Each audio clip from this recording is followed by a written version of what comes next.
Welcome to another episode of Bank and Creek Fishing. I'm out here with my buddy Brent. He's a crappie expert of Oklahoma, and he's going to teach us how to catch crappie from the bank in the wintertime. It's wintertime, the crappie are moving up into the creeks. We've got our Bobby Garland baits and our Thill floats. Let's go see if we can sink some.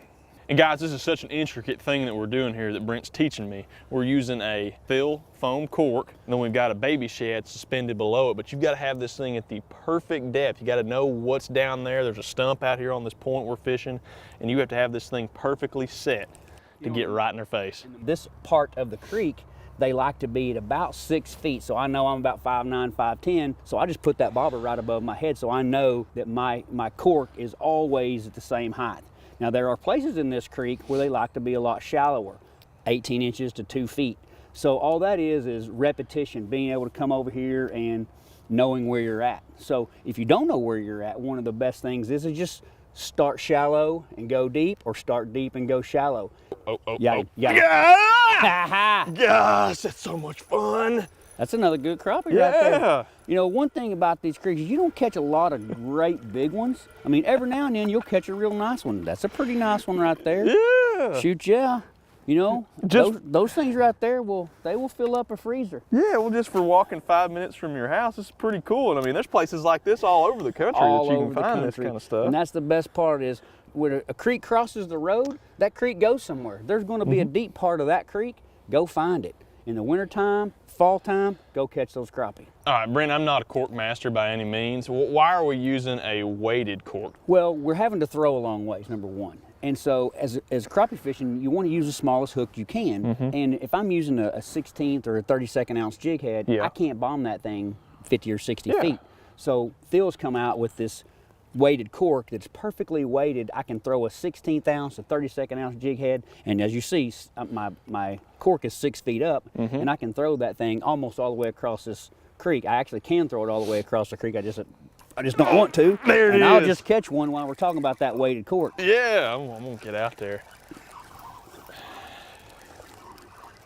Not a big one, but definitely a crappie. And Brent, we're using under our cork, we're using a jig and a little Bobby Garland baby shad. Tell me about how you got yours set up. So what I do is I like to throw braid as my main line, and I like to have about a 6 or 8 pound leader. Now in this creek, the water's clear, but it's not super clear. So I don't use typically a very long leader. The reason is we get hung up a lot, we break off a lot. So I like to have my cork on my braid. So if I break off, I'm gonna break my leader. Usually I don't lose my corks. There you go, go. Folks at home, he's behind. Yeah, I'm just here for the show. You got him. Oh, I got him that time. Oh. I'm telling you what. You take a kid to school, you teach him, and he finally catches one. Now there's a better one. That's a better fish right there. That's a solid one, especially on 4 pound line. Yeah, man. Shoot, yeah. Now there's days you can come over here and catch 50 of those like that right there, and you'll catch bigger ones, you'll catch smaller ones, you'll catch bass. But man, the only thing that really matters is you're catching them. It just does not get much more fun than this right here. Man, how are you catching so many like that? Tell me what you're doing with your float whenever you put it out there. You know, it's the cadence. You know, you have to figure out how they want the presentation. Yeah. Do they want it still? Do they want it fast? Do they want it slow? And if you watch me when I throw out there, early I'll start off a little bit faster because, you know, they're more aggressive in the mornings. And as maybe the bite slows, I'll slow my retrieve down.